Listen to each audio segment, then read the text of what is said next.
Halo anak-anak sekalian, selamat pagi dan tetap semangat walaupun situasi masih dalam kondisi pandemi seperti sekarang. Jadi mudah-mudahan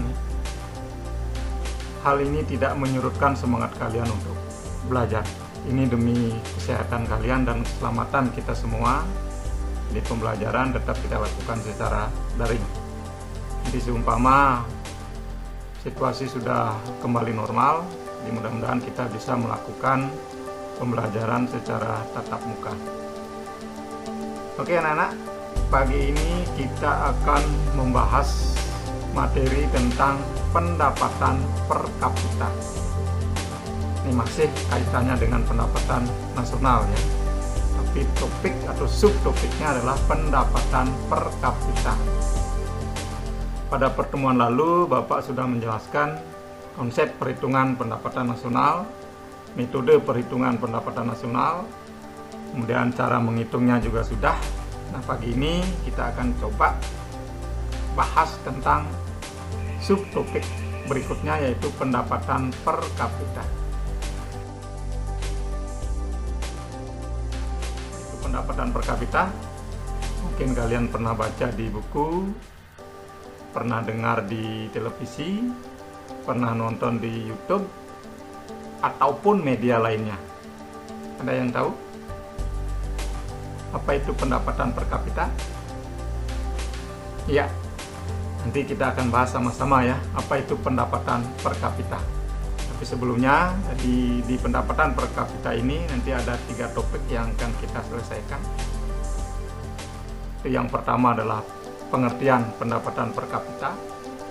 Kemudian yang kedua adalah perhitungan pendapatan per kapita, sekaligus nanti dari perhitungan itu kita bisa mengetahui manfaat apa yang bisa kita ambil dari hasil perhitungan pendapatan per kapita. Kemudian contoh soal untuk menghitung pendapatan per kapita. Oke, kita lanjut. Nah, pendapatan per kapita yaitu pendapatan rata-rata yang diterima penduduk suatu negara selama satu periode. Biasanya adalah 1 tahun. Jadi pendapatan per kapita itu sama dengan pendapatan yang diterima oleh masing-masing penduduk suatu negara selama 1 tahun. Minggu lalu kan kita sudah membahas pendapatan nasional ya. Nah, dari pendapatan nasional yang secara global itu berapakah diterima oleh masing-masing penduduk suatu negara? Itulah yang disebut dengan pendapatan per kapita.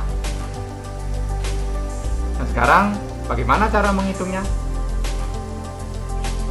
Ya, jadi pendapatan per kapita itu bisa kehitung atau bisa dihitung dari rumus ini. Jadi GNP, Gross National Product, atau pendapatan nasional dibagi dengan jumlah penduduk. Jadi semakin besar pendapatan nasionalnya, maka pendapatan per kapitanya juga akan semakin besar. Sebaliknya, semakin kecil pendapatan nasionalnya, maka pendapatan per kapitanya juga akan semakin kecil. Nah, dari rumus ini kita akan dapat mengetahui pendapatan rata-rata yang diterima oleh penduduk suatu negara atau pendapatan per 1 orang penduduk. Nah, setelah kita mengetahui perhitungan pendapatan nasional ini, manfaat apakah yang bisa kita ambil? Atau apa sih kegunaannya kita mengetahui pendapatan per kapita? Nah, kegunaan menghitung pendapatan per kapita itu yang pertama adalah untuk melihat tingkat kesejahteraan masyarakat. Nah, dari pendapatan per kapita yang kita peroleh, kita bisa mengetahui tingkat kesejahteraan masyarakat. Jadi semakin tinggi pendapatan per kapita suatu negara, maka semakin tinggi pula kesejahteraan masyarakatnya. semakin kecil pendapatan per kapita yang diperoleh, maka semakin kecil pula tingkat kesejahteraan masyarakat negara tersebut. Inilah kegunaan dari perhitungan pendapatan per kapita. Itu yang pertama ya. Yang kedua, sebagai data perbandingan kesejahteraan negara kita dengan negara lain. Kita bisa membandingkan kesejahteraan masyarakat kita dengan negara lain dilihat dari pendapatan per kapita masing-masing negara. Misalnya pendapatan per kapita negara kita 200 itu misalnya. Kemudian pendapatan per kapita negara Vietnam 100. Nah, dari sini kita bisa membandingkan bahwa masyarakat kita lebih sejahtera daripada negara Vietnam. Ini tanpa memperhatikan apakah pendapatan itu didistribusikan secara merata atau tidaknya. Tapi dari data pendapatan per kapita dapat kita bandingkan kalau masyarakat kita lebih sejahtera dari negara Vietnam.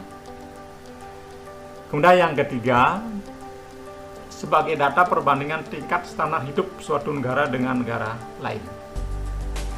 Nah, pendapatan per kapita ini juga bisa kita jadikan sebagai data untuk membandingkan tingkat standar hidup masyarakat kita dengan standar hidup negara lain. Kalau pendapatan per kapitanya tinggi di negara kita, maka standar hidup negara kita juga tinggi. Masyarakatnya ya, kenapa tinggi? Karena daya belinya tinggi. Kemudian yang keempat, sebagai data untuk mengambil kebijakan ekonomi.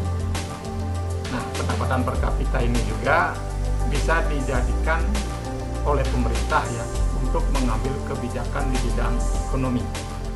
Misalnya pendapatan per kapita kita kecil. Nah, dari hasil ini pemerintah bisa mengambil kebijakan kenapa pendapatan per kapita kita kecil. Sehingga pemerintah bisa mengambil langkah apa yang akan diambil untuk meningkatkan pendapatan per kapita. Dari data ini juga bisa diketahui apa sih yang menyebabkan kenapa pendapatan per kapita kita kecil, sehingga pemerintah bisa mengambil kebijakan sektor mana yang harus ditingkatkan untuk meningkatkan pendapatan per kapita. Baik anak-anak sekalian, jadi inilah 4 kegunaan kita mengetahui perhitungan pendapatan per kapita. Jadi bisa dipahami ya. Oke, kita lanjut.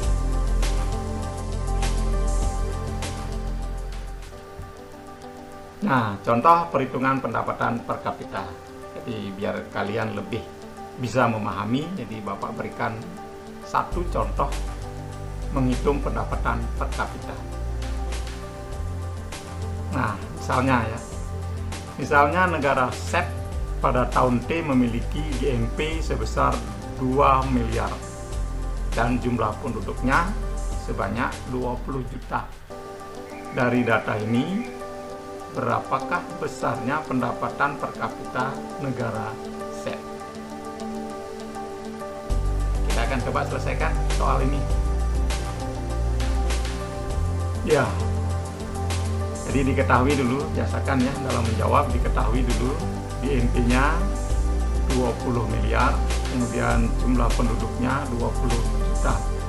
Ditanyakan pendapatan per kapita. Nah, sesuai rumus yang sudah Bapak berikan pada slide sebelumnya, jadi pendapatan per kapita itu diperoleh dari GNP dibagi jumlah penduduk. Nah, dari soal itu GNP negara Z itu adalah 2 miliar. Sementara penduduk negara Z adalah 20 juta. Sehingga pendapatan per kapita negara Z sebesar 100. Ini artinya pendapatan rata-rata penduduk negara Z atau pendapatan yang diterima setiap penduduk negara Z sebesar 100. Gimana anak-anak? Bisa dipahami? Ya, jadi perhitungan pendapatan per kapita itu sangat sederhana ya. Ini berbeda dengan menghitung konsep pendapatan nasional ataupun menghitung pendapatan nasional dengan metode produksi, pengeluaran, dan pendapatan. Jadi perhitungan pendapatan per kapita itu jauh lebih simpel daripada menghitung konsep pendapatan nasional. Baik anak-anak, jadi inilah satu contoh termasuk penyelesaiannya. Jadi untuk memudahkan kalian dalam memahami pendapatan per kapita.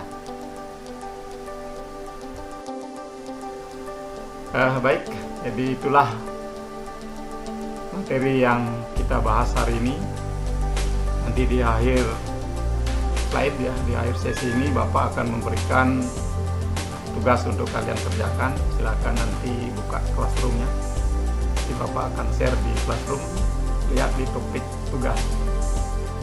Nah, materi ini juga nanti akan Bapak share di classroom. Baik anak-anak, terima kasih jadi atas perhatiannya, dan ingat selalu, jadi Bapak tidak pernah surut mengingatkan kalian ya, untuk selalu mematuhi protokol kesehatan. Ini demi kesehatan kalian dan demi keselamatan kita semua. Ingat selalu cuci tangan, jaga jarak, dan gunakan masker kalau kalian bepergian. Baik, Bapak akhiri sampai di sini. Kita ketemu pada pertemuan berikutnya.